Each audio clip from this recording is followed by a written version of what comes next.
I'm thinking we could start, and hopefully Mariano Turzi will join soon.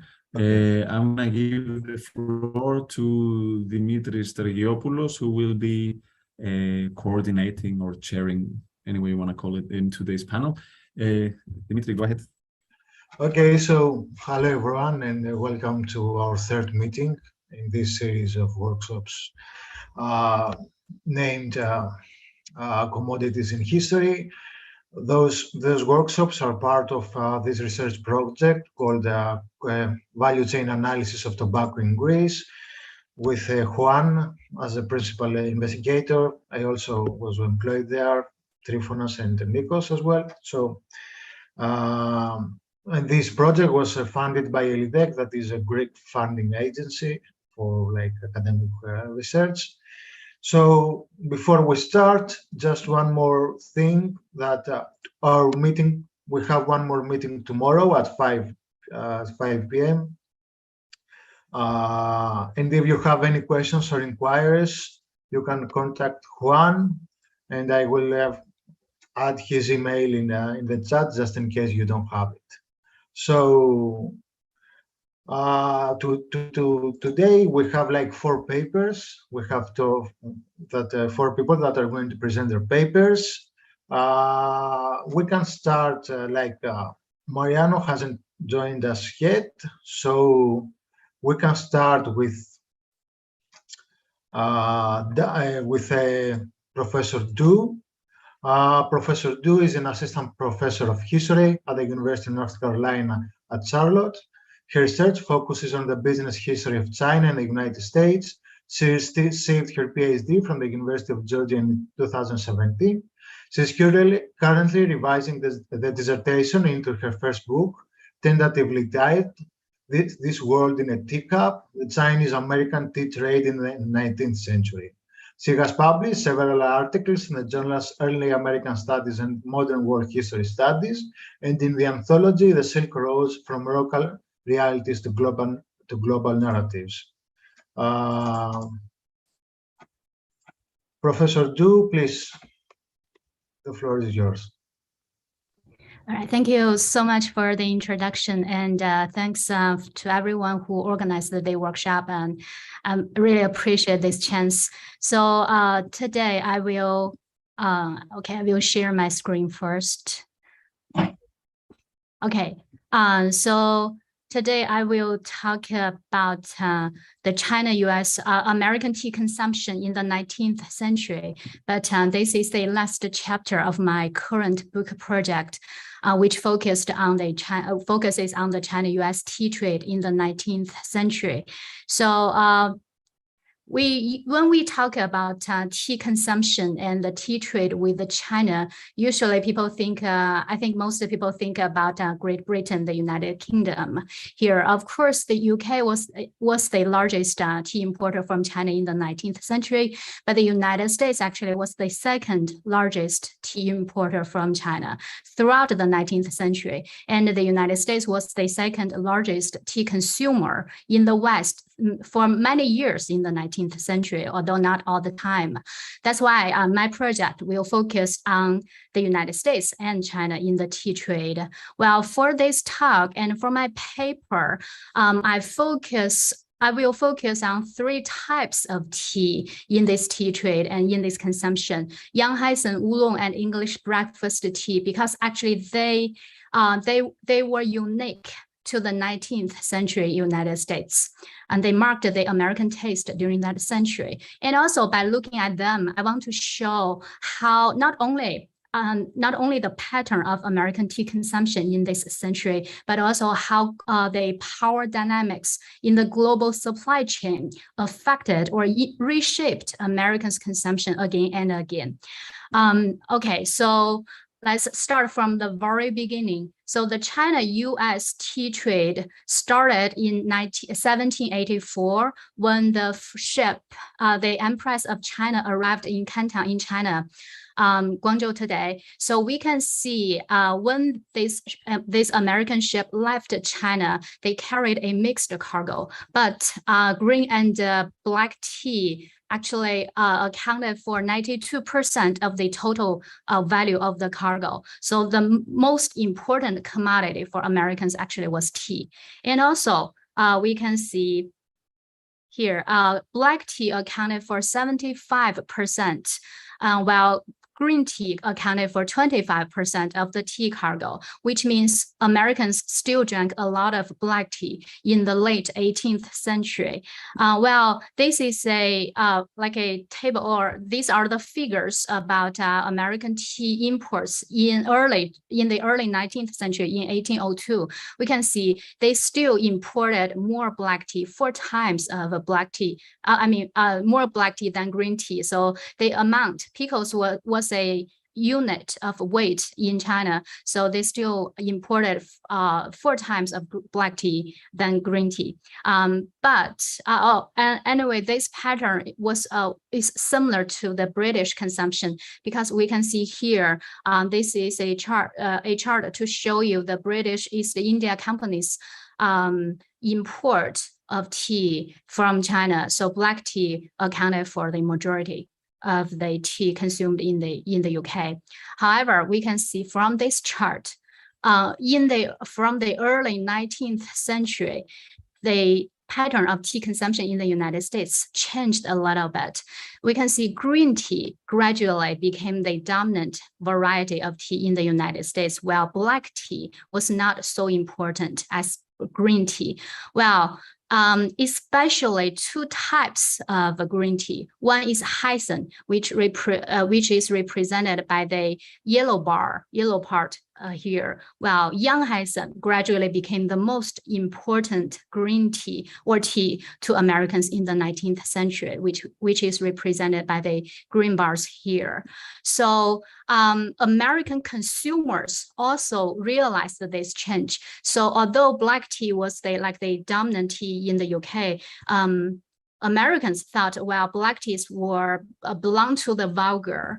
So if you value your gentility, you want to drink green tea. So especially Imperial gunpowder and young Hyson. Well, young Hyson was the most consumed tea among Americans in the 19th century. However, by comparison, young Hyson was the most insignificant tea to the East India Company. So we can see here in the East India Company's about 90 years operation, they imported only 5 times of young Hyson, and the total amount was only about 62,000 pounds, so which was very, very insignificant compared to other varieties of tea.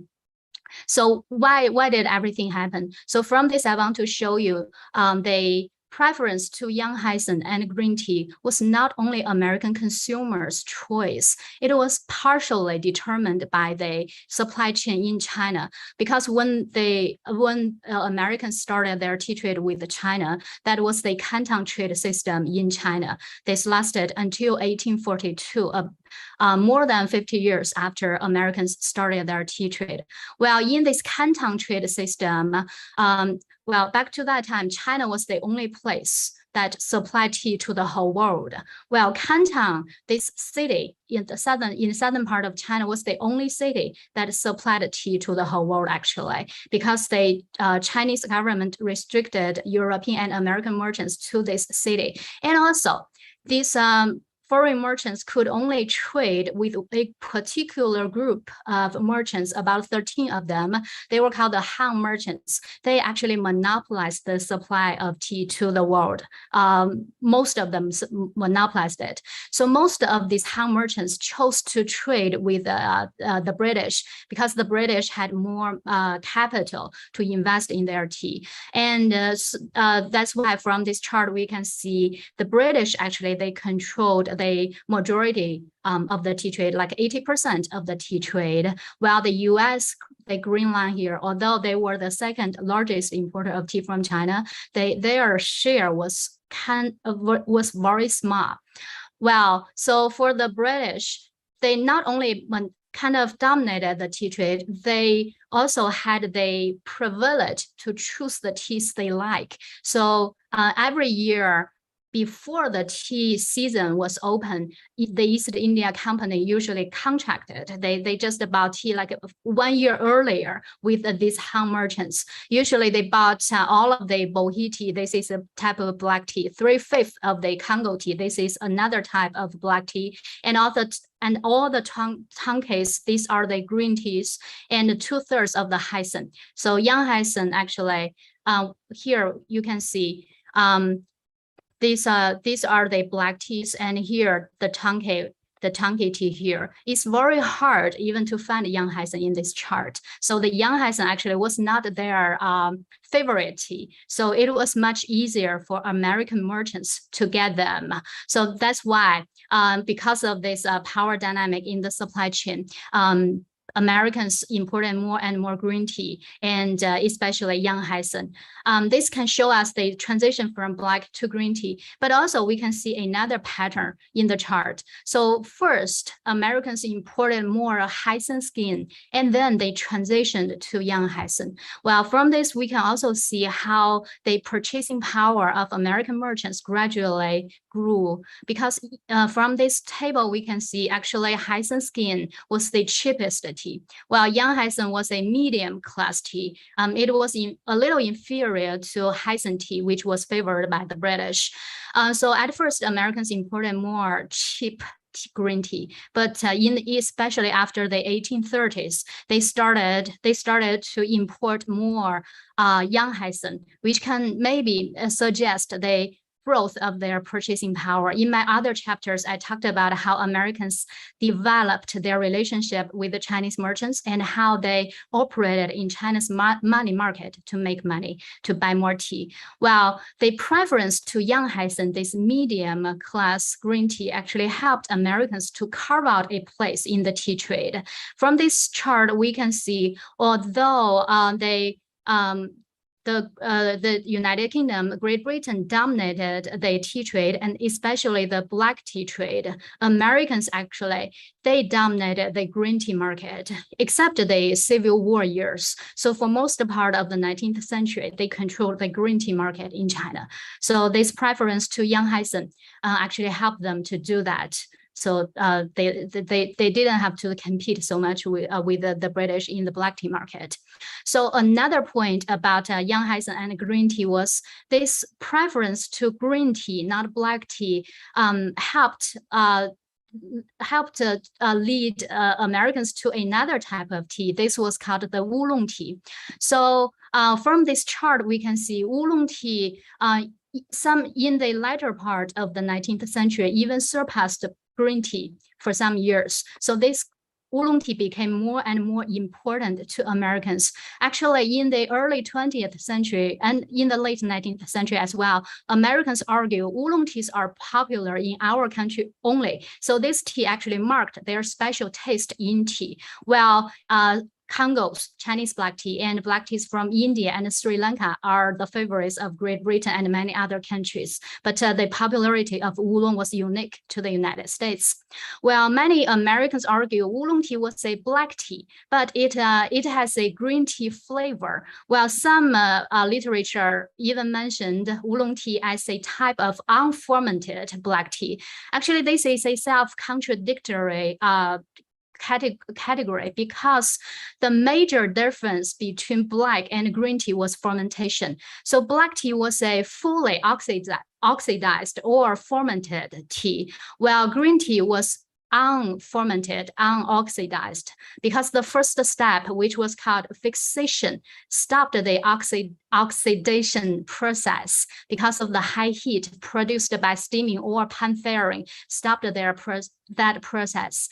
Oolong tea actually was a type of tea between green and black, because oolong tea adopted both processing skills. So oolong tea was a partially oxidized tea, but this process, pan-firing or baking, produced a high heat to stop the oxidation process. So if you drink oolong tea, you can find the leaves. Many, not all, but many oolong tea leaves are actually green in color, but they have red or brown edges, which means they are partially oxidized. So that's why actually oolong tea has the flavor of green tea. This may help I mean, Americans' preference to green tea may help to pave the way to the popularity of oolong tea in the United States. And oolong came to Americans during a period when green tea was limited in supply. So the first record I can find in historical newspapers are from the 1830s, 1838, actually, Americans imported many oolong teas into their country. Well, this was also the period when they packed green teas were very limited in supply. And in 1839, 1 year later, the Opium War started. Although the war never terminated the tea trade, but green tea supply was still limited. We can see from this chart after the Opium War from 1839 to 1842, green tea consumption began to grow. But oolong tea consumption began to grow, but oolong tea consumption grew faster and faster after the 1850s, because during this period, Americans went to more ports in China, not only in Canton, but also in Xiamen and Fuzhou. So these two ports were very close to the three major oolong tea districts in China, actually two. One is Fujian, the other is Taiwan. So these treaty ports in China, again, the supply chain in China determined the varieties of oolong teas available to Americans. Because here you can see this document mentioned 3 types of oolong tea: Fuzhou oolong, Xiamen oolong, and Taiwan oolong. So actually they are here: Fuzhou oolong, Xiamen oolong, and Taiwan oolong. So this shows us how the supply chain in China determined or affected, at least affected, Americans' consumption of oolong tea. Well, this was the story about oolong. However, after the 1860s, especially after the 1870s, although Chinese teas were still popular in the United States, more and more competitions came from other countries, especially from Sri Lanka today, India, and Japan. So I want to show how this trend took place, how this trend developed through the story of the English breakfast tea. I'm not sure how many of you heard of this tea. This is a very popular tea in the United States even today, right? Although it is named English breakfast tea, it was invented in the United States because historical documents told us no such name is known in England. So no such a thing in England.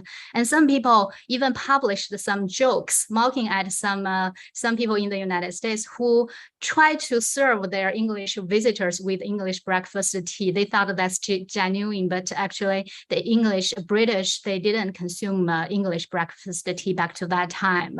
So today we still can find English breakfast tea. They were made from they were mixed. This is a blended tea made from maybe Chinese, like here, Chinese black tea and tea from Sri Lanka, Ceylon tea. And sometimes they were mixed by using teas from Africa, or sometimes Indonesia and other parts of Asia. So this is a blended tea today. But in the 19th century, actually, English breakfast tea was firstly used to refer to Chinese tea, maybe a grade of Chinese tea. From this document, we can see black tea usually was labeled according to their grade, like the best tea will be labeled as superior, and then fine and extra fine and curious. Maybe the best was curious, like that way. However, in 1849, an American supercargo, he just want to bring some novelty to this operation. So he created some labels like English breakfast tea, old company's cargo, but only English breakfast tea was used very, very often. But others disagree in the 19th century. Some people use English breakfast tea to refer to a particular type or variety of Chinese tea, like xiaozhong. This is a Chinese black tea, or a kango. This is gongfu tea in China as well, but they refer to Chinese tea only. However, in the early 20th century, when Euchers, he wrote his book, he mentioned in the early 20th century, this term has been transformed to a concept that included blends of black tea, which China flavor predominates, but other black teas from other places were blended with the Chinese tea, and all of them were called English breakfast tea or English breakfast flavor. They can include Chinese Congo tea, but also Indian tea, Ceylon tea, or even oolongs in it. Sorry, only the 3 types. Yeah, so either Chinese tea, Indian tea, or Ceylons. So this actually shows us the competition between Chinese tea and teas from other countries like India and Ceylon, because during this period, Indian and Sri Lanka tea was competing with the Chinese tea, while Japanese green tea also was imported into the United States. I talked about the power dynamics more in my article, but here I don't think I have the time to do that. But because of the fierce competition between these tea producers, Americans' tea consumption, the landscape of American tea consumption was diversified by the early 20th century. Here we can see many regions, they had different preferences to tea. So here is my talk and my paper. Just want to show you which teas are unique to American consumers and how the power dynamics in the global supply chain of tea affected their preference. That's it. Thank you. Thanks so much for your wonderful presentation. It's a really fascinating topic, and I don't know a lot of things about teas. I'm looking forward to our discussion as well. So I suggest that we are we do all the presentations in the beginning, and then we can have our discussions. So if you want to ask us something after the end of the presentations, you can raise your hand or you can send your question to the chat, and I can read it to our audience. So we can move on with our next speaker. Our next speaker is Siddharth Sridhar. I'm sorry, I hope I did my best to pronounce your name, at least not super awfully. So Sridhar is a PhD candidate in the Department of History in the University of Toronto, and his dissertation is titled Developing an Empire, Plantation Rubber and Peasant Agriculture in the Bay of Bengal. Previously, he received his BA in History and an MA in Asian Studies from the University of Texas, Austin. His research interests include the history of capitalism, colonial and post-colonial South and Southeast Asian, the history of Indian Ocean, and social and labor history. Siddharth, your floor is yours.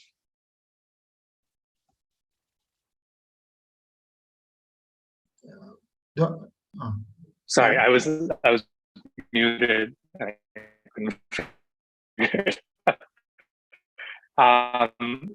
Thank you so much for having me in this panel, and I hope you guys enjoy my presentation. I hope it's mostly coherent.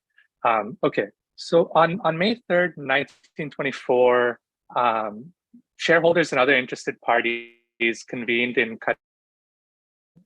slightly southeast of the Federated Malay States capital of Kuala Lumpur for the 3rd annual general meeting of Prang Besar Estate Limited, an experimental estate planting bud grafted and high quality clonal seed material that had been sourced from the Dutch East Indies.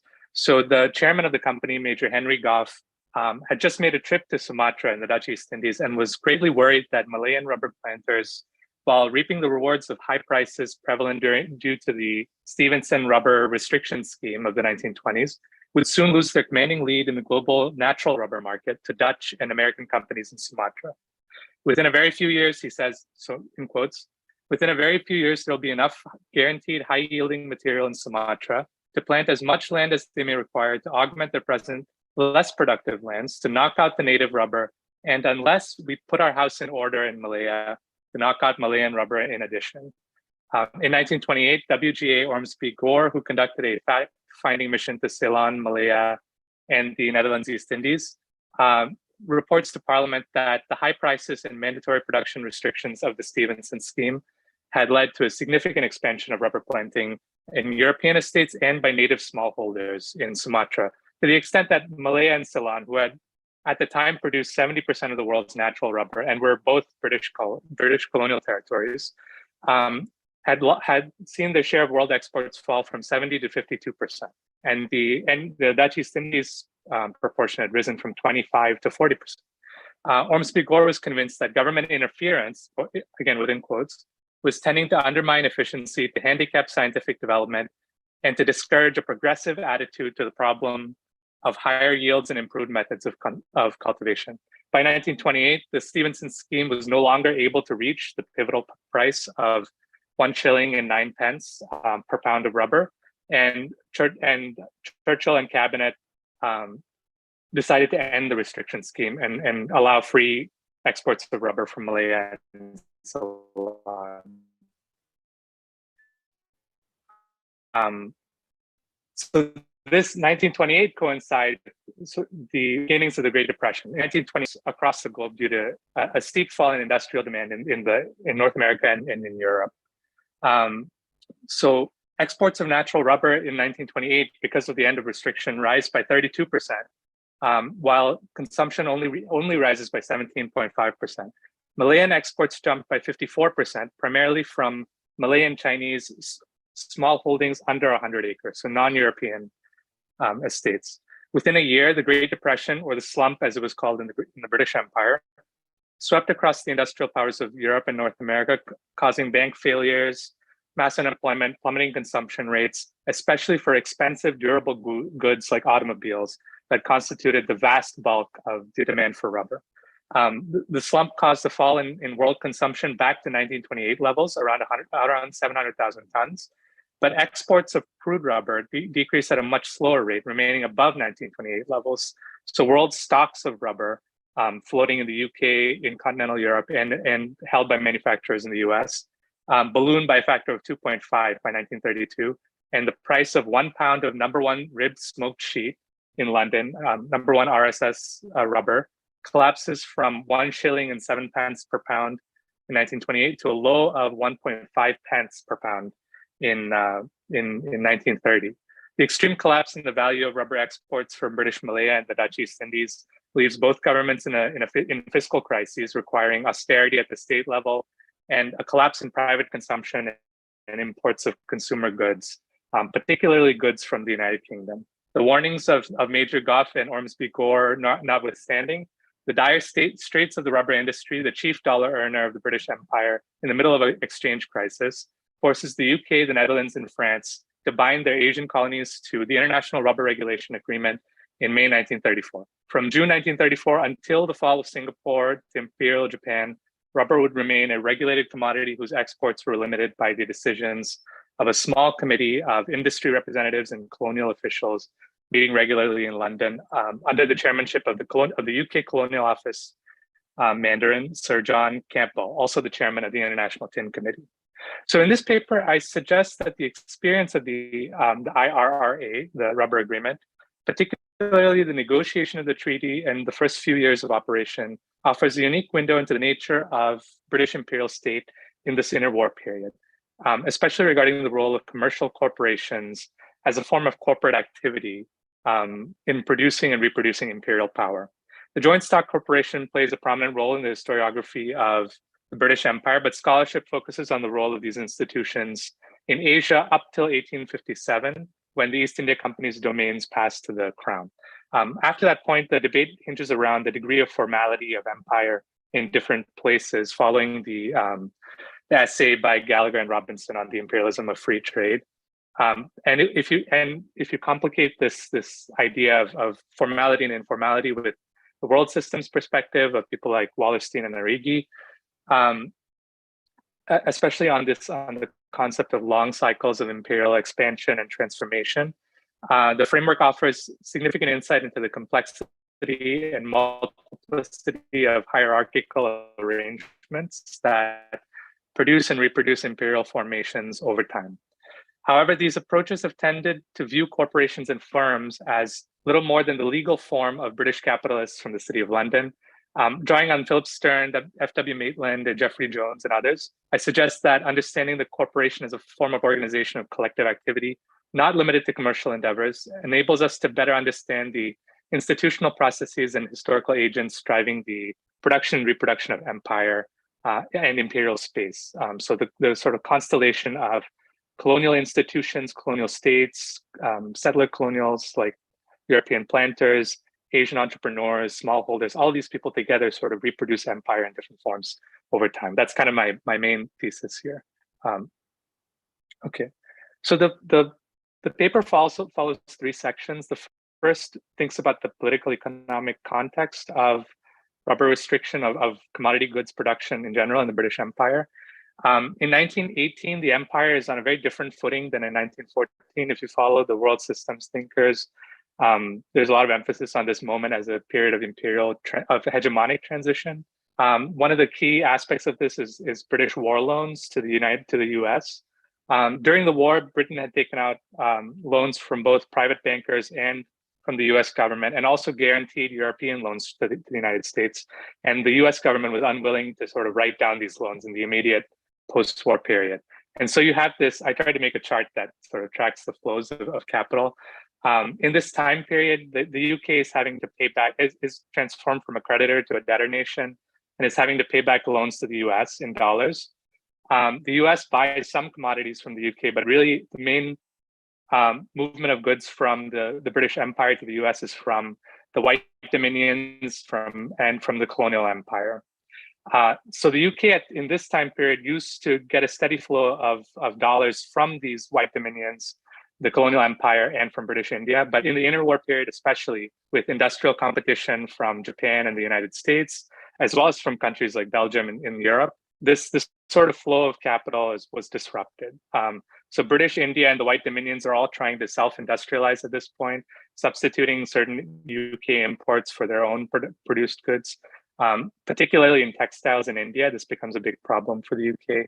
And in the colonial empire, Japanese textiles and Belgian steel and other European commodities are starting to get the upper hand over UK goods, which at this point have reached a kind of industrial maturity and aren't able to compete with US goods.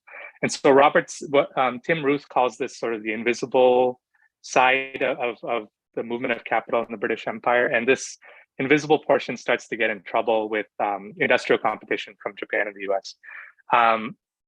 Here, Stephen Lobel has this concept that the nature of the hegemon's competitors will have a deep impact on the way that the hegemon itself looks. So he argues that this change in competition, the styles of competition from sort of liberal open trade practices to more closed off tariff practices in the US, Japan, and Europe leads the UK to also have to shift over from this kind of liberal hegemony to a kind of imperial hegemony. And this takes the form of the London Imperial Conference of 1930, as well as the Ottawa Imperial Economic Conference of 1932. And so there's a general movement in the UK from a political coalition that backs open trade to one that backs a sort of tariff walls and is a kind of a new settlement of the empire, a renewed imperial settlement. And the Ottawa Conference is sort of the biggest attempt to make this change. And that economic framework that creates this idea of imperial preference, where commodities from the empire are given preference in the United Kingdom and vice versa, only for a few commodities. It wasn't able to really fully reestablish the empire as a kind of new political bloc. This framework lasts until 1974, but it doesn't really quite bring the empire back in a new way. And there are a lot of limitations to how this process of imperial renewal goes. In this sort of context, rubber restriction by raising the prices of primary commodities that earn dollars becomes a way for the British Treasury Department to sort of combat the flow of capital from the sterling area to the dollar area. So Churchill, while bringing about the Stevenson scheme as first the colonial secretary and then as the secretary for the Chancellor of the Exchequer, argues that that rubber restriction in the 1920s would have the double object of saving the rubber planters and by making the Americans contribute materially to stabilizing dollar exchange against sterling. So this is kind of the context of rubber restriction in 1928 and 1930. The next part of the paper goes into the negotiation process for the International Rubber Regulation Treaty. And here I'm trying to sort of describe a constellation of different kinds of corporate groups that have different levels of access to the metropolitan state on one level, and different sort of relationships with Asians, with Chinese and Indian commercial operators and entrepreneurs in Southeast Asia, as well as Malay smallholders, primarily Malay smallholders in Malaya and in the Dutch East Indies. So in the early part, between 1928 and 1930, very little negotiation really takes place about rubber restriction, even as prices collapse. And there's a lot of clamoring in the press, in the Times in the UK, and then in all of the major sort of Singapore papers, like the Straits Budget, the Free Press, and the Straits Times. There's a lot of agitation for rubber restriction to come back. Some planters like Sidney Perry are writing the Colonial Office all the time, explaining how, for example, the entire amount of money that would be lost in Malaya in a given year, roughly 37 million pounds, is the exact amount of money that's required to pay back war loans in any particular year to the US. So there's a real recognition by planters and by other colonial and by metropolitan officials that prices need to rise for these primary commodities. And one way to do that is tariff negotiations through the Ottawa Conference, and the other way is primary commodity controls like international tin control and rubber restriction. In the early part, while the Labour government is still in charge in the UK, Lord Passfield at the Colonial Office and his major colonial officials are very much against rubber restriction, seeing it as a sort of dole out to rubber companies that should have been investing in higher grade material when they had the chance, and had sort of rightfully, in terms of the free market, had lost their share to other people, especially to the smallholders. Here, Cecil Clementi, who's the governor of the Strait Settlements and the High Commissioner of the Malay States, is being advised by his officials in the Malay administrations and by Sir Eric Geddes of Dunlop, the chairman of Dunlop Rubber Company, that really the smallholders and new forms of vertical integration and amalgamation costs of production, better outcomes for the labor forces, and also it would be a much fairer way to do things rather than to protect European estates. Nevertheless, by 1932, the Labour government is thrown out of power, and while MacDonald is still prime minister, the national government comes in on a platform of protection. This leads to the negotiation of the Ottawa Treaty. It allows for the international tin control, and it replaces Lord Passfield, who's sort of a liberal, sort of free marketer, with Philip Cunliffe Lister, who was the head of the Tin Producers Association. Cunliffe Lister informs Clementi at some point that he always regarded his position as Secretary of State for the Colonies as primarily that of a trustee for the interests of the colonial empire, and only secondarily as that of a trustee for the interests of the UK. But at the same time, it's impossible for the empire to prosper if the export trade of the UK is being killed. So for Cunliffe Lister, the interests of the colonial empire are tied up with the interests of the UK in defense and in trade. He says to Clementi that I do feel that it's only by the colonial empire acting as a single coherent unit in defense of itself and the mother country that it'll be possible for us to get through these difficult times. If individual dependencies stand aside and say that they're able to defend their own interests and are not closely concerned with the interests of the rest of the empire, irreparable damage may be done to themselves as much as to the rest of the empire.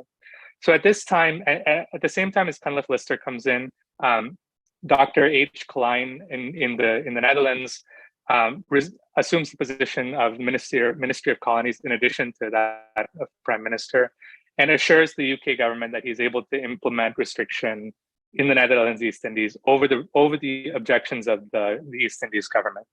And negotiations then pivot over to negotiations between the producer organizations like the Rubber Growers Association in London, the International Association of Estates in The Hague, and then later the Union des Planteurs in Paris. So these are producer organizations dominated by shareholders and by agency houses that manage rubber properties on behalf of shareholders, but not estate owners themselves in Malaya, and not producer manufacturers like Dunlop and US Rubber.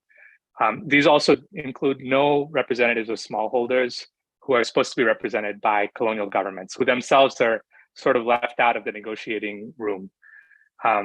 By 1934, negotiations are complete, and the RGA and International Association produce an agreement for the government officials to sign, and it goes through in 1934, and restriction starts then.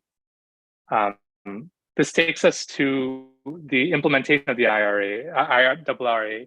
I'll try to be quick so we finish in time. In 1934, so this chart that I tried to make here shows how rubber restriction was carried out.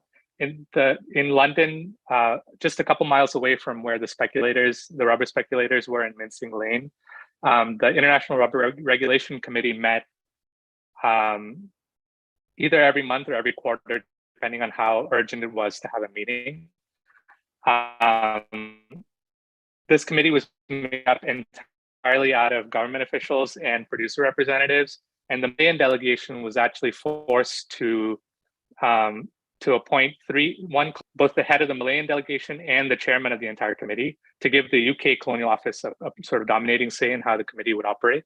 And then 2 of its seats were forced to be appointed to members of the Rubber Growers Association. John G. Hay was the director of Guthrie & Co., and H. Eric Miller was the director of Harrison and Crossfield, 2 big agency houses that managed hundreds of thousands of acres of plantations in Malaya and in the Dutch East Indies. This committee would meet and set a general restriction quota that would then be carried out by the Ceylon and Malayan administrations in the British Empire and the Netherlands East Indies for the Dutch Empire. In the Ceylon and Malaya, this passed over to different committees that were mainly comprised of European officials and estate representatives of large plantations, who would then come up with specific quotas and for each kind of producer. In the Dutch East Indies, the estates were directly managed by the state, were given quotas by the state. But for the first few years of the agreement, the state simply didn't have the capacity to issue coupons directly to smallholders, as it didn't even know how many smallholders there were, and it didn't know how much area was planted under rubber. So it used this sort of form of export tax to try and make rubber much more expensive for to sort of depress rubber prices in the interior while raising them for the estates. And meanwhile, planters were deputized to go out and figure out how much rubber was actually in Sumatra and Borneo. So this is kind of how the rubber restriction took place. In 1934 and 35, the committee vastly overestimates how much rubber will be used, mainly relying on producer estimates. And people who are representatives of Dunlop, of major American producers, manufacturers, and 1 German representative as well. So in 34 and 35, the Dutch East Indies is pretty much unable to regulate native rubber and has to request a revision of its basic quota upwards by about 55,000 tons of rubber per year. It's only after this upward revision of their quota, that they're able to sort of get native rubber under control, which is sort of the entire goal of this agreement in the first place, is to control a smallholder production of rubber in the Dutch East Indies and in Malaya. In 1936 and 37, there starts to be a slow drawdown of world stocks due to industrial recovery in the United States and German rearmament. So you start to see an improvement in prices in this time period. In 37, the committee is too slow to increase release rates and results in a burst of speculation that drives up rubber prices up to a shilling level, so a level close to where they were during the 1920s during the Stevenson restriction, which then prompts a flurry of back and forth discussions between the US ambassador and the UK ambassador and the Foreign Office, which puts the UK in a very difficult position of having to defend this producer agreement while hiding behind this international committee as a sort of reason for why prices weren't going the way they were supposed to.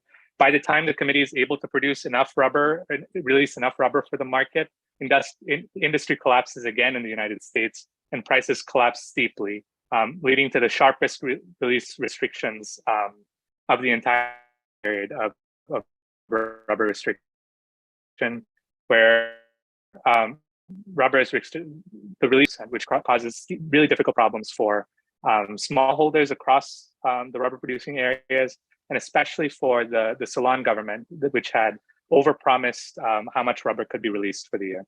So we see that there are sort of structural limitations in the way that rubber restriction can take place and how prices can be adjusted with regard to stocks.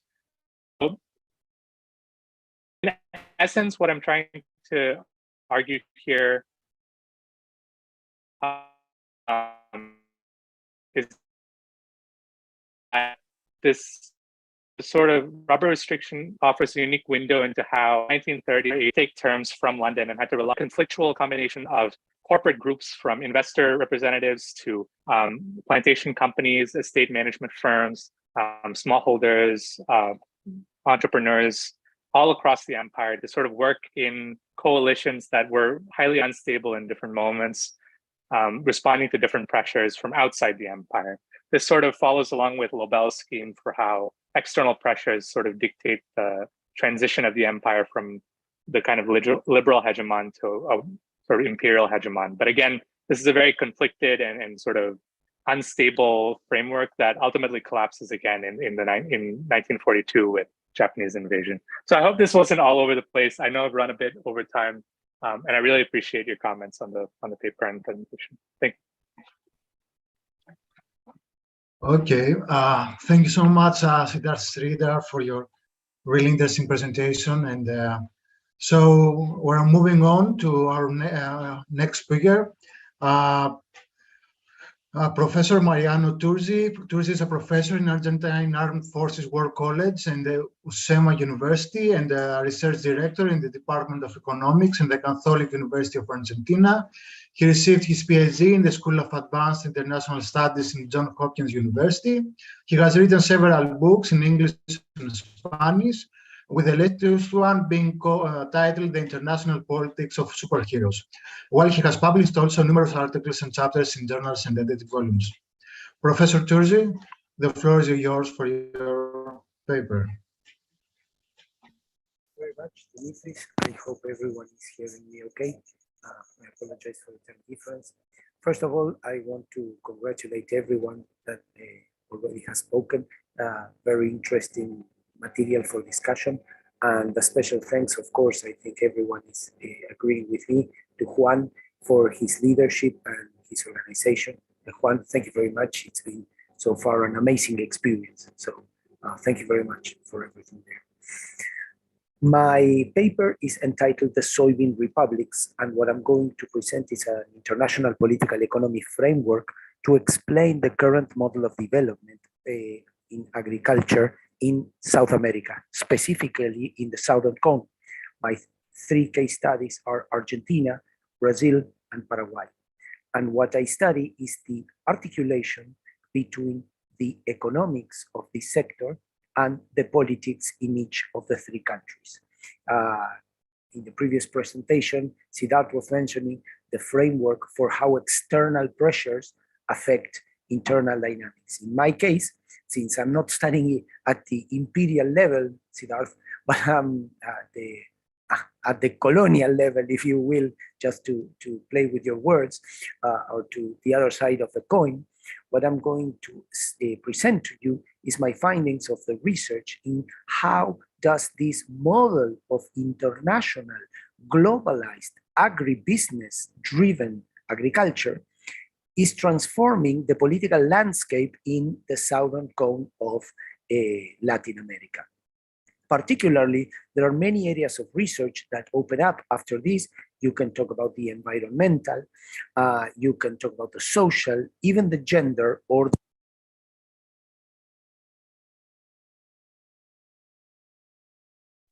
Sorry, Mariano.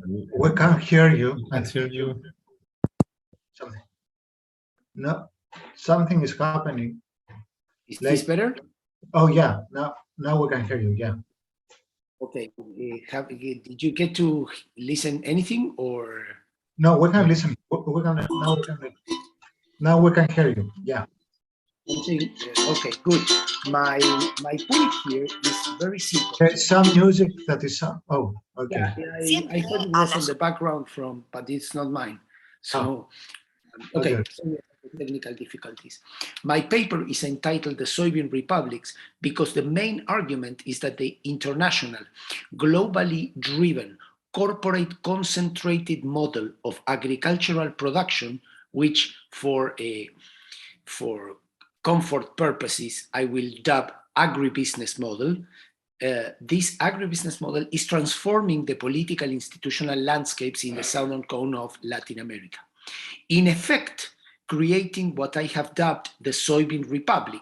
What do I mean by the Soybean Republic? I mean a corporate-driven entity which has the same effects as in the past imperial divisions or imperial charting of territories have. This time driven by the globalized corporate conglomerates of the multinational corporations that are dedicated to seeding and trading. By seeding, I mean the chemical companies that control seeds and the traders of grains. This is very important because unlike previous hypotheses that would accrue this or would say that the causality of this was on a Western corporate model, in the past decade, we have seen Chinese multinational corporations coming to the Southern Cone and in effect behaving in the same way, pointing to the direction that this is a structural feature of global capitalism rooted in agriculture or manifested in agricultural trade, rather than a deliberate political aim by any entity that you could call the United States, Great Britain, the West, right? Very interesting that the same features are manifesting despite the what you could call the changing of the guard. So this is for a summary, and now let me go deeper into each part of this. To analyze the Soybean Republic, which is in effect destroying national sovereignty and creating this corporate multinational entity that supersedes nation states, we have first to go to seeds. The model of agriculture after the Green Revolution in the 1970s and the 1980s and the technological boom in the 1990s and 2000s has now created a different way of producing. By the way, my research is focused on soybeans, but this can apply with restrictions to other crops, be it cotton or be it corn. Why do I say this? Because now in every bean of soy, you find proprietary technology, right? This is an advancement that began with Monsanto and its Roundup Ready seed. So now seeds are not in the natural world, but are rather an industrial technology that is covered by intellectual protection.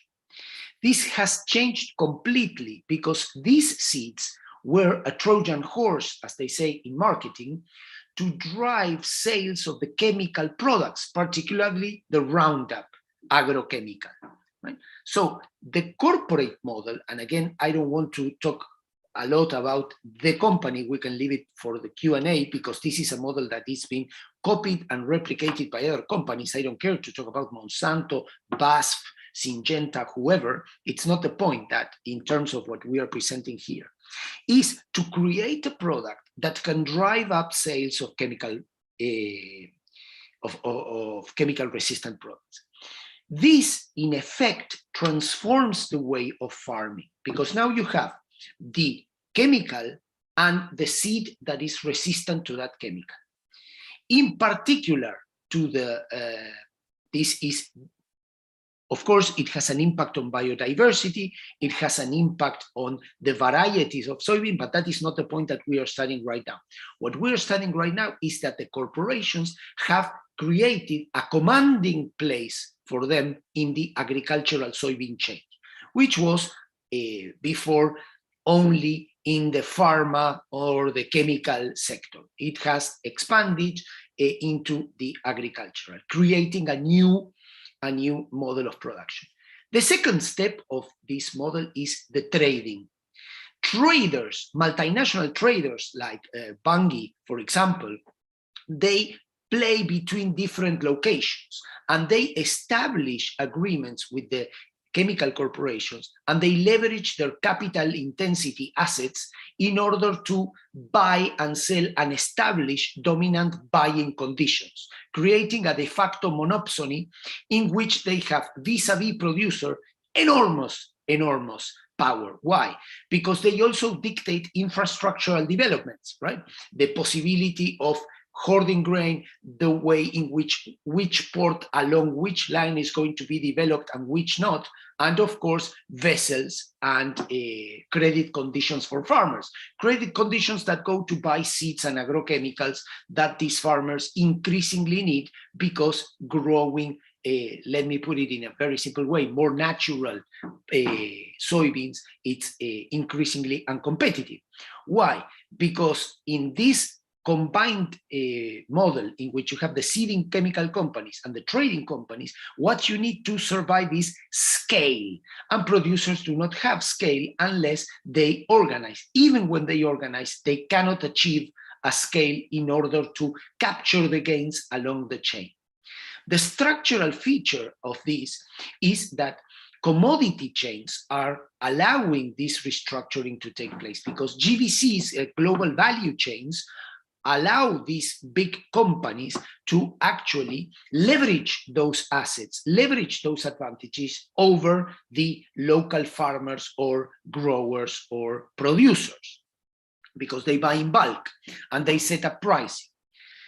There are other conditions that we will talk about in the national cases. This is the framework, the global framework, and I don't want to take more time, so I will go down into the three models of the three cases that I studied and compared. The first case is, the three cases are Argentina, Brazil, and Paraguay. Argentina's case I have dubbed confrontation. Brazil case I have dubbed coordination, and Paraguay I have dubbed colonization. The three establish a relation between the economic actors and the political actors. In Argentina, the economic actors are in a sort of row against the political actors. What do I mean by this? Just yesterday, this is an ongoing conflict, the government has, because the government needs the cash from the producers. Remember that in the Argentina case, more than 37% of total exports come from the agricultural sector. And from that 37%, 87% is from the soybean complex, the other is wheat and corn, mostly. This is a cash cow for the government. The government tries to get its hands, because it has a weak taxing, historic weak taxing position, it tries to get its hands on this product, hence generating a perpetual conflicting dynamic. This has gone through left-leaning governments, right-leaning governments, high soybean prices, low soybean prices. These are all variables that do not move the structural condition of confrontation. Why? Because the sector attempts to force its own value chain upon the government, but the government is mobilized on a historic conflict between the rural and the urban in Argentina that we can get into in the Q&A session. In Brazil, I have dubbed coordination. In Brazil, it's out of my mind that during the Workers' Party years, the Lula years, right? This is not the Dilma years or the Michel Temer afterwards, or even Bolsonaro right now, and we are going into elections pretty soon, so we'll see what happens. This generated such a profound economic strength that it created a new political force. It's called the Turma da Botina in Portuguese, and this means that this is the sector, the agribusiness sector, that has its own representation in Congress, right? It didn't exist. You had the industrialists, you had the military in Brazil, but it created a new actor in the political scene, hence giving rise to a new political economy throughout, cross-cutting all parties. Of course, it's something very, very surprising that during the left-leaning government, the right-leaning sector had a lot of initiatives and a lot of legislative gains, right? Very interesting, Why? Because, of course, this goes again into the global and the aspirations that Brazil had in order to be part of the emerging world, to be in the executive committee of the emerging world, which is the BRICS, and so forth, and so on and so forth. The last case is Paraguay. And Paraguay, I have that colonization because in Paraguay, it's amazing how the sector has captured the representation and the legal structures of the state. Paraguay is it's a case that I love dearly, and I cry dearly for Paraguay because it's such a weak institutional structure in the rural sector that it has been increasingly captured by US-led multinational corporations, by Brazilian producers. Brazilian moved into, remember that Paraguay was a de facto tutelaged by Brazil for many years, right? After the War of Paraguay. Again, this is not attributable just to the model of agricultural production because, for example, you see that the Primer Comando da Capital, which is the crime network most fast rising in Brazil, has controlled various local municipalities in Paraguay, but in the sector has empowered very much the producers. In alliance, those producers, by the way, are not local producers in the case of Paraguay, because in the case of Paraguay, we would have an intermediate variable that is Brazilian subcolonization of Paraguay, right? All of this has all the empowerment of the rural sector that I have told you for Brazil manifests itself in a sub-layer of causality being the prime driver of colonization in Paraguay. So Paraguay is subcolonized by Brazil, who in its way, in its coordination with the international sector, with the drivers of international political economy of agribusiness production. What do we have here? Just to conclude, a very rich, interesting, and fast development research agenda, which we could apply to the proprietary technology that we can have in Ukrainian wheat, that we can have in US corn, that we can have in Indian cotton. Of course, this is the best fora to present with colleagues of like-minded colleagues to actually develop research projects together. So I just don't want to not mention this. I wanted to mention this. And okay, that's it. Thank you for your time, and I look forward for your Q&A. Thank you so much, Professor Turzi, for your wonderful presentation. One more fascinating topic. So we're moving on to our last speaker today, Robert Terrell. Robert Terrell received his PhD from the University of California, San Diego. He's from the same university like me and Juan, so we have three people from UCSD here today. Professor Terrell is an assistant professor at Syracuse University right now. His book is near completion, called A Nation Fermented, Beer, Bavaria, and the Making of Modern Germany. And his new research project is about restaurant workers in Berlin from 1880s to 1920s. So, Robert, the floor is yours.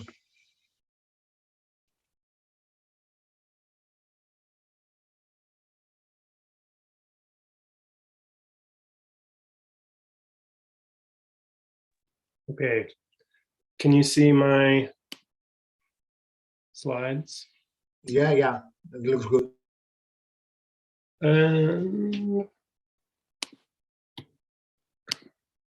All right. So, yeah, thanks to the organizers and the opportunity, and thanks to the other presenters for great papers. My paper is a sort of somewhat different approach than the papers we've heard so far, although, and I apologize, my voice is in and out. I have COVID right now, and so I'm like, it comes and goes. So just bear with me. I'm interested in terms of the panel being about governing across state boundaries. My bigger work is very much interested in different sorts of states. So I cover a period of German history in which there's something on the order of 7 different iterations of the nation state. And throughout all of it, I try to make an argument about the sort of persistence and the resilience of capital and regulatory interests in Bavaria, and how they sort of consistently shape the trajectory of Germany. So that's the book more broadly. It's not exclusively about Bavaria, but it tries to make this Germany narrated through Bavaria argument. Today, one of these ideas that I've developed to try to help explain that is what I call a provincial nation, which is the title of my paper today. A lot of work in the German case has been done about particular regions and how they relate to cultural and political production of the nation, but usually they're kind of highlighting provincialism, celebrating local practice and difference, with little effort to actually define a narrative for the nation. And my work grants the premise, depending how familiar you are with German historiography, this is a sort of dubious honor, usually only for Prussia, that one region can fundamentally transform the nation more broadly.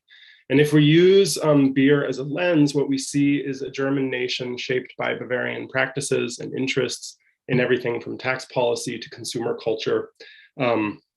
I didn't start my timer, but I just did, so I'll try to be reasonable about time. But I want to focus on making this argument a little bit just in the sphere of regulation. So in my book, I try to do it in a couple different ways, but today just regulation. So I'm interested here mostly in production standards, but taxation is another form of regulation that is very important and weaves in and out in the history of production. So prior to German unification, the production and regulation of beer was enormously diverse. It matched the political patchwork of the German lands. In northern Germany, there was basically no regulation on beer, and beer included all kinds of ingredients, roots, fruits, herbs, spices, different sources of sugar, molasses, honey, maple syrup, etc. The relative absence of regulations in the north did not maintain in the south, especially in Bavaria, which was quite early at developing what one scholar called the central sovereign legislation and administrative organization of a modern state that manifested in regulations on production, consumption, and sales. By far the most famous regulation is what we now call the Reinheitsgebot. It was not called that at the time. This is the sort of German beer purity law of great fame, which dates to 1516 and limited the production of beer to only the three agreed ingredients that you see on the slide. But another 16th century regulation, which I would say is less well known, but perhaps far more important, restricted when you could brew beer, which in effect, beer usually brews in two different ways. And they didn't know at the time, but we know now that in the summer and in the winter, warmer and colder weather actually ferments beer with different yeast strands. And so the prohibition of brewing in the summer months effectively prohibited the production of all what's called top fermented or ale, basically making all beer in the South lager. So in Bavaria, there was a lot of market diversity, but most of it came within this quite narrow regulation. Some came through state sort of exemption. Some came through innovation within these regulations. Until the late 19th century, though, there was little regulation in place in Germany that we could speak of, and nothing that we could really call a German standard. Ales tended to rival lagers in the market, and beers continued to include various grains, sugars, and adjuncts of all kinds. When the German nation was unified in 1871, it not only perpetuated, but actually codified the North-South split in regulation. As a condition of their entrance into Imperial Germany, the three southern states, that is Bavaria, but also Baden and Württemberg, maintained sovereign legislation on the production and taxation of beer. Not only did Southern Germans retain their own standards, but North Germans now increasingly began to function within larger structures, this thing called the North German Beer Tax Community, which allowed certain ingredients, rice, various forms of sugar, but it set a common tax scheme. But the Southerners were exempt from all of that. The Bavarians had initially insisted, out of a kind of cultural chauvinism that's fairly consistent, that their standards should be adopted throughout Germany in 1871. This did not happen. Instead, the state started taxing additional ingredients. And the effect of all this is that there was a kind of, over the course of the late 19th century, there was a kind of homogenization of the styles of beer being produced. The first really major conflicts that emerged, that all is kind of happening, and the Northerners are a little bit upset about it, but there's not a whole lot of enforcement of it. The first real conflicts come in 1906, when a new national brewing tax law came into effect, which instituted a slightly looser version of the Bavarian regulation. So you can see, I put on the slide, this is lager and ale. So in Bavaria and in Baden and Württemberg, who adopted the Bavarian standards, all beer could only have the 4 ingredients. But in the rest of Germany, depending on what kind of beer it was, it could have a multitude of other ingredients. The Southerners didn't really care about this because they could still retain their own stricter standards. This was not a kind of mandate to include things. But in the North, they actually got a little bit upset about this because this was a law now that formally forbid the inclusion of a lot of the other ingredients that they had long used. And so there are cases of producers of the most famous style that we would know now would be maybe Berliner Weisse, but there was a sort of sibling to that called brown beer, which was dependent on the use of saccharin. And so the prohibition of saccharin basically killed off that style. And that happened across the board, where that Northerners increasingly got upset about this law that they pinned as a kind of overreach of Southern interests. It's not clear it actually was that, but that was the language. So much so that in Berlin, the future foreign minister, Gustav Stresemann, quite famously critiqued the increasing ubiquity of lager in Berlin as an invasion by Bavarian beer, or in the brewers' guilds in northern Germany, who increasingly argued to the government that they should, the national government, that they should roll this back because this is all just too much Bavarian influence. The Brewers Guild in Breslau, or Wrocław, as it is known today, critiqued the purism of Bavaria as an infatuation about which northern brewers had no sort of previous knowledge. Even the distinction between top and bottom fermented or ale and lager is not a kind of taxonomy that they were familiar with, and they associated this as a kind of Bavarian conquest. So there's all this sort of lobbying by brewers to the government that this should all be rolled back. It doesn't happen. There are some exemptions due to the First World War. Because of the material scarcities, a lot of these brewers are able to earn sort of temporary allowances to continue former brewing practices. But many businesses just go out of business, or they have to change their model to produce beer that now fits with this new law.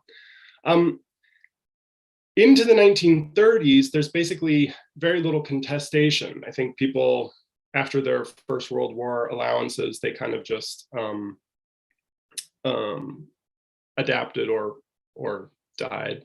And into the 1930s, this kind of comes back around as a sort of flashpoint, because there's a state effort to include sugar in beer in the context of the 4-year plan. This is the Nazi effort to prepare for war and be self-sufficient. The food ministry under this guy Herbert Backe, who goes on to become sort of infamous for the intentional starvation of tens of millions of people in Eastern Europe, decides that he has this plan to funnel all grain possible into bread production. And as a result, he wants to give some sugar to the brewers in order to keep beer strength up. This was a kind of return to arguments over the extent to which sugar should or could be included in beer, and the Bavarians were quite upset about this, and they rallied against this proposal, citing their long history of independent retention of production standards. So there's a kind of conflict between, I just put these up here, so I find when I'm listening and someone starts rattling off institutions, it can be hard to catch it all. So there's basically two institutions, and one is a subsidiary of the food estate, which is basically, that's Backe, that's part of trying to manage war preparedness. It's basically interested in the agricultural dynamics of brewing. And the other group is the business group, which is basically, so the first one, the Central Association, is new. It's founded in the Nazi period. The business group is older. It's a new name. It's basically the coordinated name for what used to be the sort of brewing trade organizations. And they get into a kind of conflict over this question of adding sugar. In northern Germany, the proposal didn't really create opposition, in part because brewers there already included sugar. And a generation earlier, they had pushed for more lax production standards. In the South, however, brewers had long opposed the inclusion of sugar, and they now vehemently rejected it. There's a meeting of this Central Association in Berlin to discuss the implications, and almost immediately this north-south divide emerges. The head of the Brewers Association was a Bavarian who insisted that Bavarians would retain their stricter production standards. And the course of the debate was basically broke along a fairly clean north-south division in which Northerners insisted that there wouldn't be. The Southerners insisted, however, that the stakes of this would actually be, my internet is unstable, apparently. Hopefully you don't lose me. Part of my COVID quarantine is that I'm banished to a part of the house that has really bad internet. So we'll see if it holds on. In the Southern brewers increasingly used the language of popular unrest. They said, well, not only will people know, they will be very upset and they will revolt. This was a particularly good argument to make because the Nazi regime was highly sensitive to the issue of popular opinion. This was a regime that really believed that Germany had lost the First World War because of a revolt on the home front, right? That's what all this was about. It was about trying to keep the home front stable. And so here they're saying, Southern consumers have particular and peculiar consumer expectations, and they will revolt if you do this. There's basically no evidence for that. It doesn't seem like there was about to be a consumer riot over beer. But the language of this, I think, is to say that most of these people in the room at this meeting, these were not like resistors, right? I think in most cases, they were functionaries in the Nazi regime. But what they were trying to argue was that if you want a stable home front, if that's your goal, you can't do this because it actually will threaten to upset the home front. And that got a kind of new and more robust political life, that argument, in the weeks following that meeting. In Bavaria, the head of the Brewers Association won an alliance with one of the political leaders there, who, Nazi party member, he was in the Bavarian government. He repeatedly appealed, after he had talked to the brewers in the South, he repeatedly appealed to the Central Association, to the Reich Ministry of Food, to Herbert Backe himself, and he explained that he was committed to war, war readiness, but that this was about regional industry and culture. And he claimed that the outcomes of this could be devastating. He said that consumers wouldn't drink it. It would cause an industrial destabilization. It would cause a recession that would hit major urban and brewing centers particularly hard, places like Munich, Nuremberg, Würzburg, Kulmbach. And most of these arguments, he's pretty clearly parroting exactly the language of the Southern brewers in the earlier meeting. And he also begins to speak for the other Southern states, so Baden and Württemberg. Ultimately, the Southerners carried the day. That proposal did not go into effect in the South. It went into effect in the North. And that threat of consumer unrest proved sufficient to give the regime pause. And it does multiple times. In the hunger winter of 1941-42, the same thing happens. There's an effort to add sugar to beer, and the Southern brewers and political leaders push it off using the threat of consumer unrest. But this also kind of carries on into the, what is my time at? Oh, I'm probably running up against it in a few minutes. So the pressures of the war shifted larger arguments about these relatively obscure production standards and brought them to orbit around consumption and the consumer. And this is a rhetorical strategy that Bavarian brewers brought to numerous conflicts after the war as well. In the early 1950s, the West Germany adopted the earlier 1906 law. Bavarians again insisted that that they retained these stricter regulations. And from the 1950s to the 1970s, they fought fights over this. They took on West German brewers who were trying to ship beer into Bavaria that was not brewed according to Bavarian standards. They won political allies with the rhetoric of economic interests and consumer protections. They ultimately led to a prohibition on the trafficking of non-Bavarian West German beer. And here they worked to kind of police what was meant by beer and where beer could be sold and trafficked even within a sovereign unified nation. In the second conflict, Bavarian brewers led the charge in the 1960s and early 1970s to oppose European integration. There was, at first, again, they suggested that all European countries should just adopt their standards. But by 1970, the EEC had moved to undo German brewing law and basically had this proposal which would have everyone in the European community brewing the same beer. And again, Bavarian brewers lead the charge. They invoke consumer unrest. They ultimately transform this beer purity law into an icon of consumer protection. They enlist national politicians, the Federal Minister of Health. They mobilize consumer interest groups. And they basically win.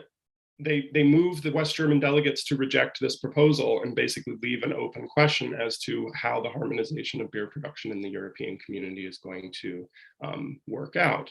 For the sake of time, I won't add any more information on that. But basically what this all sort of ends up with is this beer purity law, which is in many ways thought of as the kind of regulation on beer par excellence. It is relatively unknown, to say nothing of what it actually did. In terms of what people knew about it, it was quite unknown. But by the 1970s and 1980s, it had become a kind of massive sort of cultural icon. It had become a sticking point in language about European integration, national sovereignty, tradition, culture. And part of my argument is that that is the direct result of this kind of long-standing intransigence by Bavarian brewers to make any compromise at all on this. So I'll leave it there, and I hope I didn't go too long. Okay, thanks so much, Robert. One more really interesting presentation.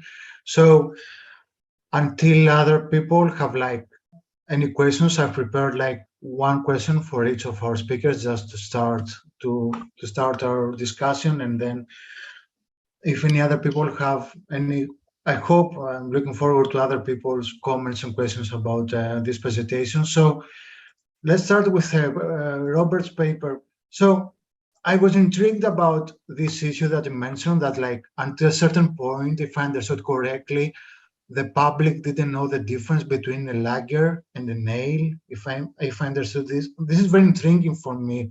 Like from the perspective of the consumers, did they think, oh, in the South, people drink this kind of beer, we drink, like in Berlin, people would think, oh, in Bavaria, they drink this kind of beer, we drink a different kind of beer, but there was not a different name, or they didn't know that there's a regulation that kind of makes this difference. Like, how would people think about these different kind of beers from the perspective of the consumers? Like, so, and then, okay, I have one more question about Eastern Germany, but if there is time, we can speak about this later on. So, moving on to Professor Professor Turzi. Oh, okay. Is he with us, or did he? Yes, I'm here. I just good. Okay. I sometimes turn off the camera for connectivity.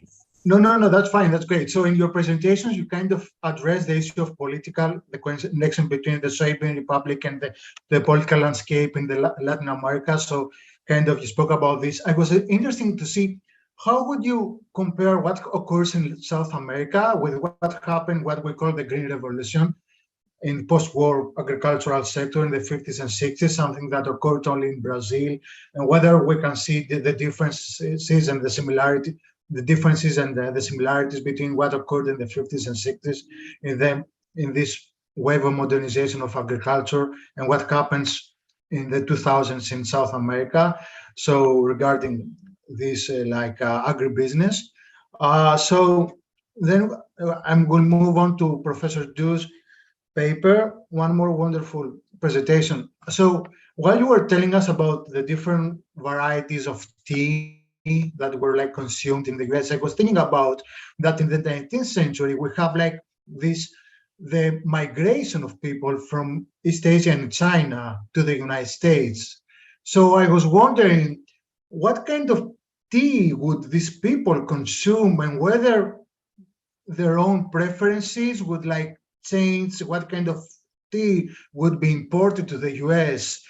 And this might be related to what kind of tea people would prefer to drink in China, would be black tea, green tea, and whether they carry those preferences to the US. So this is my question to Professor Ju, and last but not least to Sridhar. And one more very interesting topic. While I was listening, telling us about rubber, I was thinking about Congo and its very, very famous case about how colonialism was manifested through rubber, and how this was one of the primary focus of Belgium's colonialism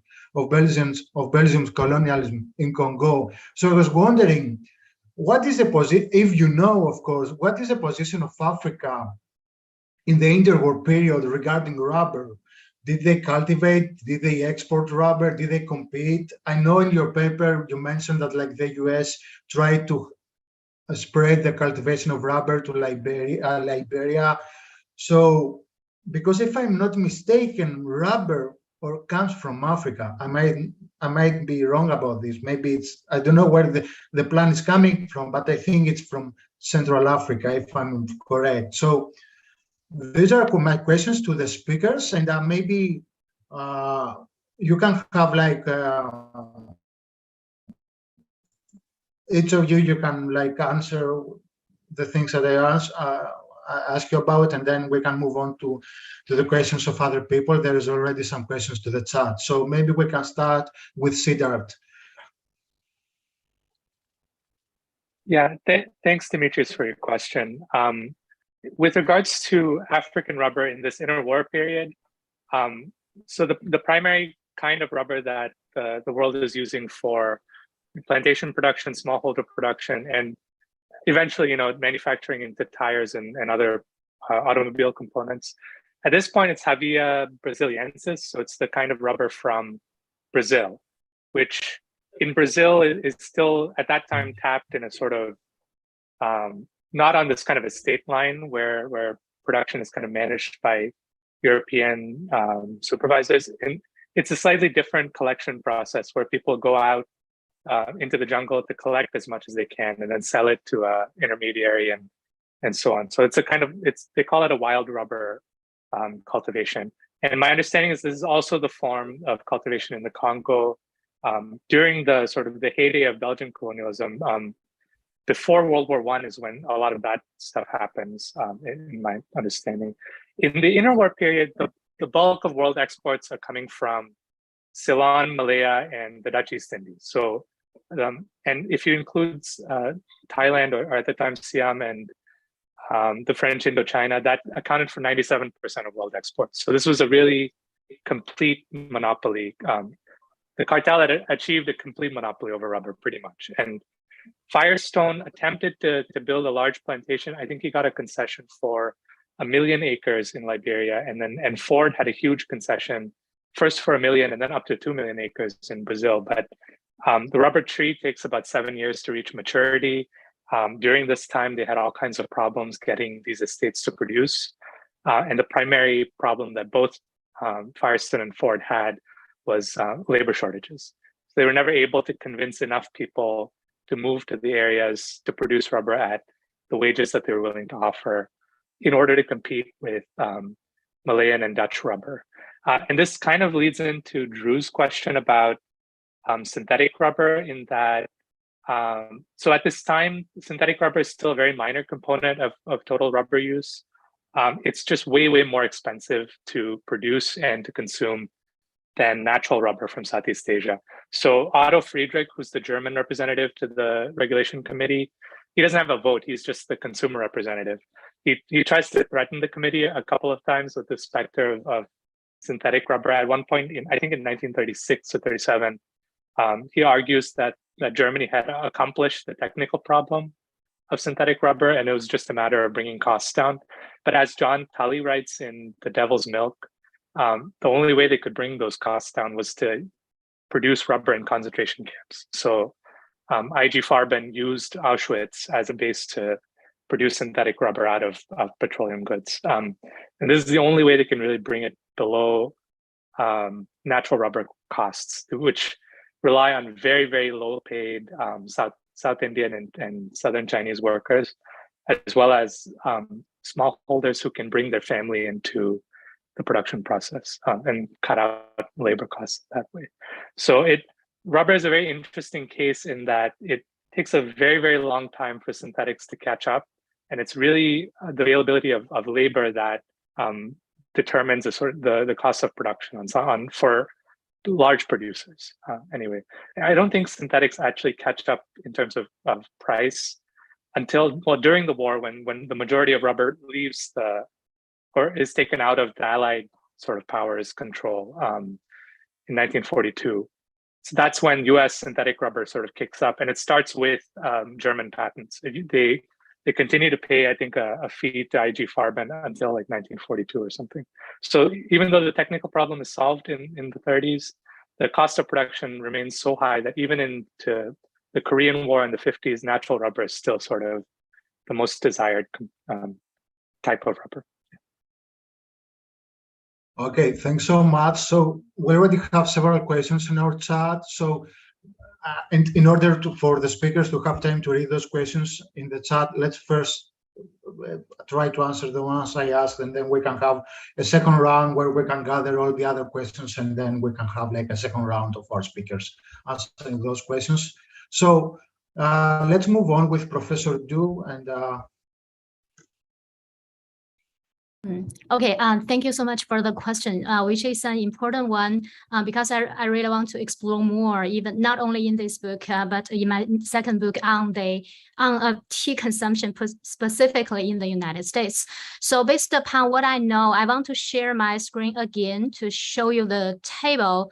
So maybe in this way, I can answer your question well. So first, from this table, we can see actually tea consumption was very localized, very diversified in the United States by the early 20th century. So back to the question about immigration and the tea consumption preferences to tea, we can see here actually Congos was, if this table is correct, if the data is correct, so the Congos were preferred by foreign population in the United States. So this may be one type of tea that is was more consumed by immigrants, not only from Asia, from China, Japan, but also from actually Great Britain. I want to say that because Congo was a very popular tea, or one of the most popular black teas in the United States. Chinese greens were consumed a lot in the Western states. Maybe that includes some part of Chinese immigrants, but I really need to do more research on this, because for Chinese immigrants to the United States, most of them actually came from Guangdong province or Fujian province. So for these two provinces, oolong tea actually was the most popular tea among them, and including some black tea, because Bohe, like Wuyi Mountain or Bohe Mountain, was the most famous tea district in China. So I really want to see the data or some numbers about the percentage of a type of tea consumed among this immigrant group, but I'm still working on that. But based upon the map and the table we have now, I want to say immigrants, of course, they also helped to not reshape, but influence the landscape of tea consumption in the United States, especially in the consumption of Congo tea and in the western part of the United States. So hopefully that answers your question. Thank you. Yeah, that's great. Thanks so much for your answer. And so we can move on with Professor Turzi. Thank you very much. Thank you very much for sharing your answers to everyone in my panel as well. I will take your question together with Gabriel's question in the chat, because they are very similar, and we, in the interest of time, because you ask about the comparison and Gabriel asks about other actors. I think Olson, as a Mancur-Olson framework, is very interesting here, because it's part of the how do economic interests aggregate into political preferences. I think that is the key driver that answers your question, Dimitris and Gabriel, as of course, because this process generates different inputs from different actors. In a comparative level, you can very clearly have a very simple matrix to do this, as I did. So, for example, let me give you an example. Brazil has a presidential system, Argentina has a presidential system, they have bicameral congresses, they both have bicameral congresses, but the way in which the agricultural interests of Brazil aggregate in the chamber, they are from different parties. And in Argentina, there is no, not only there is no agricultural sector party, but no party takes up the demands of the agricultural sector, which is profoundly baffling as everything in Argentine politics, right? Because this would be a prime clientele for the export and also for the part of the government to generate income, right? In the sense that agricultural rents transform into export duties for the government, which are critical. Of course, this happens in other sectors. For example, in the demand for security in the streets, in Chile, in Brazil, in Argentina, in Uruguay, in every country, disproportionately, it shows that it's an issue that affects lower income people. Yet, left-leaning parties that supposedly represent these lower income people do not take the issue of security because they cannot have a platform of their own, tend to be associated with repressive answers. Which, of course, in a short answer, there are many actors, Gabriel, and in the comparative perspective, Dimitris, they are left aside or not, depending on the relevance and on their political institutional framework.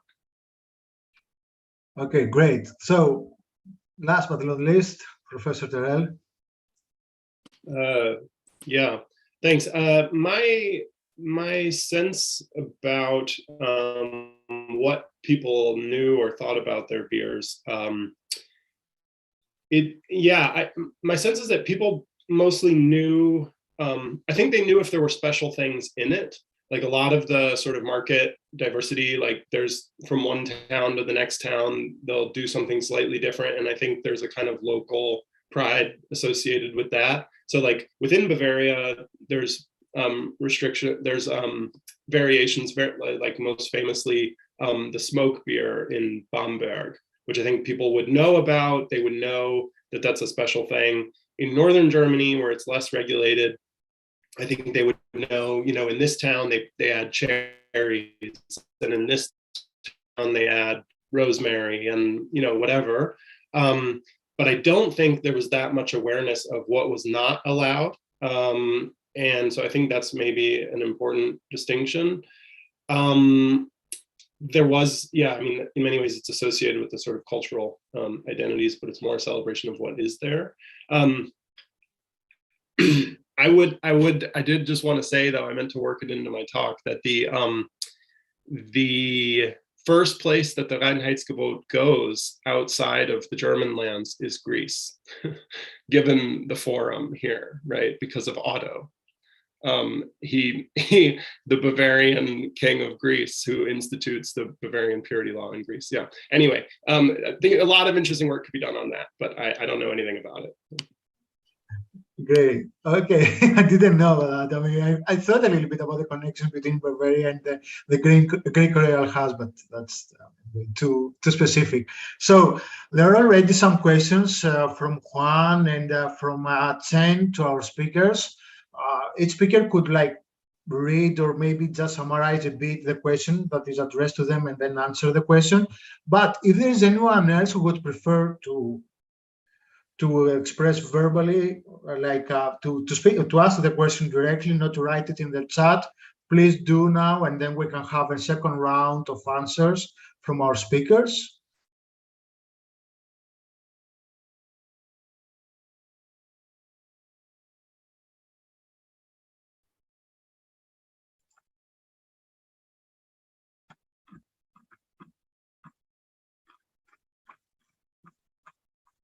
Okay. I can answer Juan's question quickly.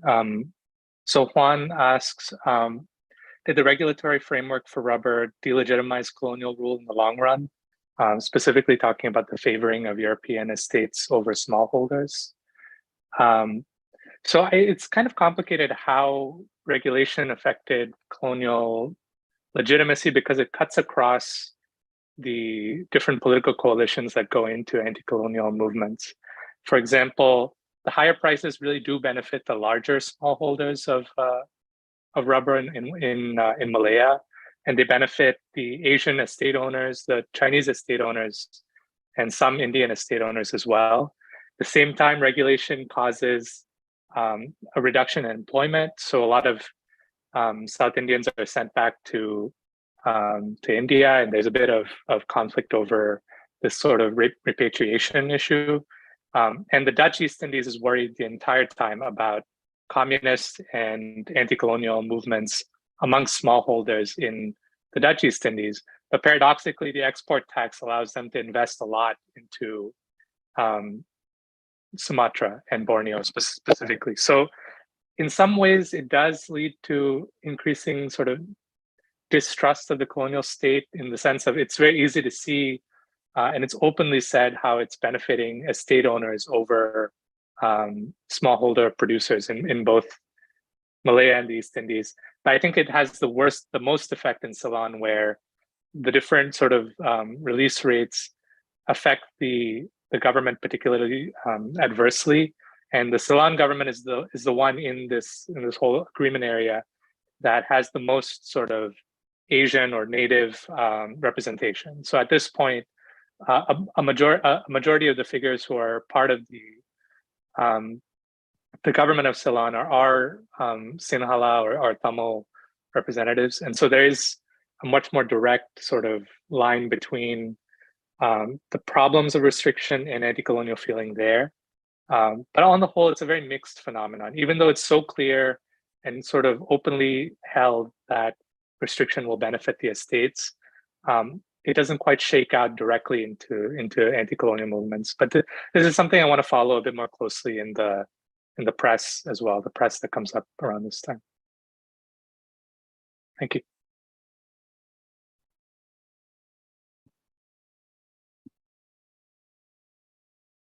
Dimitri, you're muted.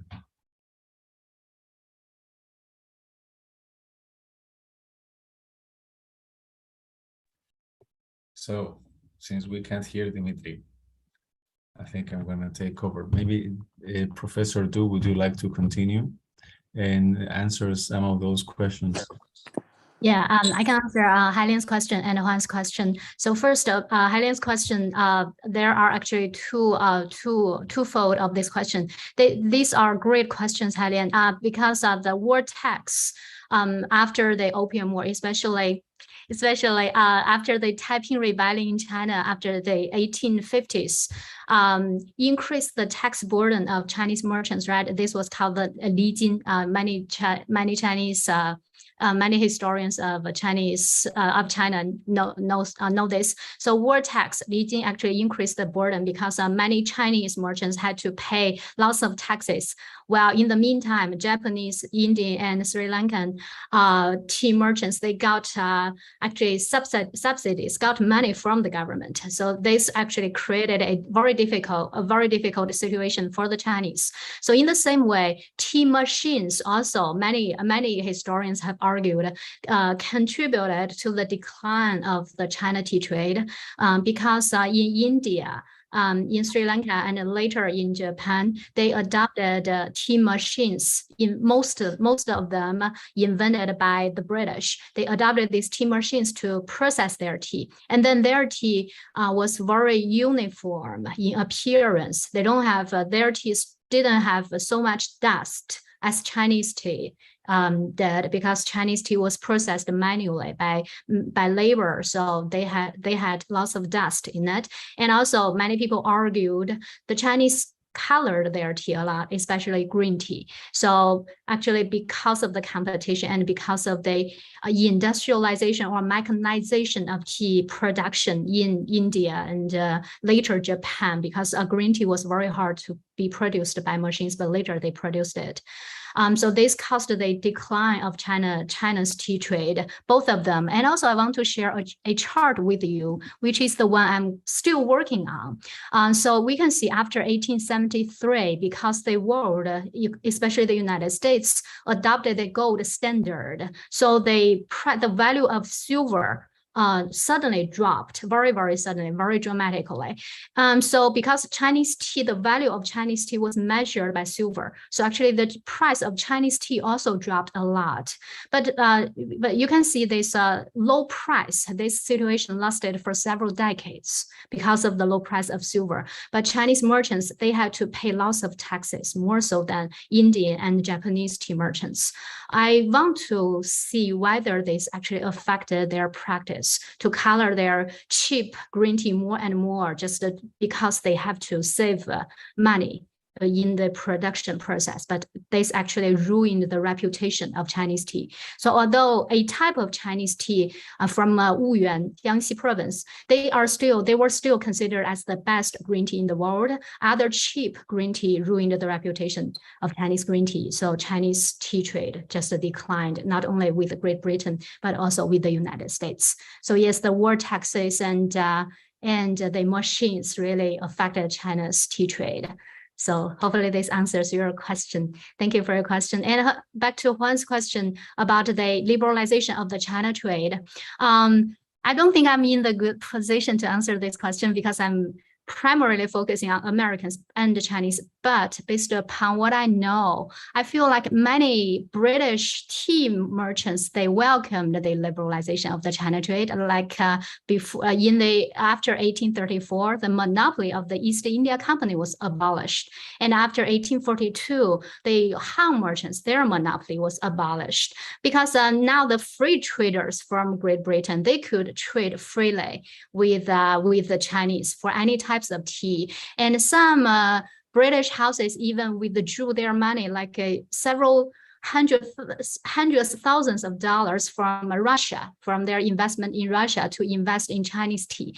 So although maybe liberalization, of course, would bring competition. Actually, sometimes the competition would put them into a very awkward position, but still many, according to what I know so far, many British traders, tea traders, they welcomed this liberalization. But of course, the competition was more and more fierce, and the Americans also started to dominate the green tea ports in China, especially after the Opium War. So these are just what I know so far. Okay, thanks so much. Sorry about, I have some problems with my internet, so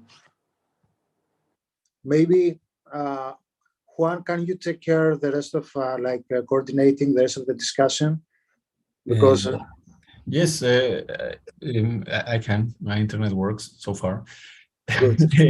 So if there are any other, we're almost at 2 hours now. So I think we can see if there are any last questions from anybody, whether in speaking or in writing.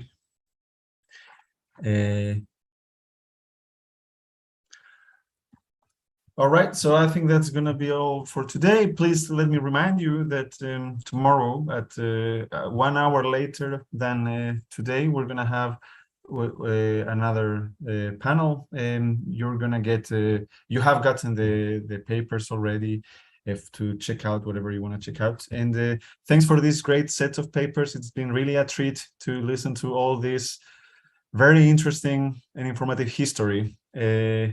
So thanks to all of you and for everybody who attended. Take care and have a nice rest of the day.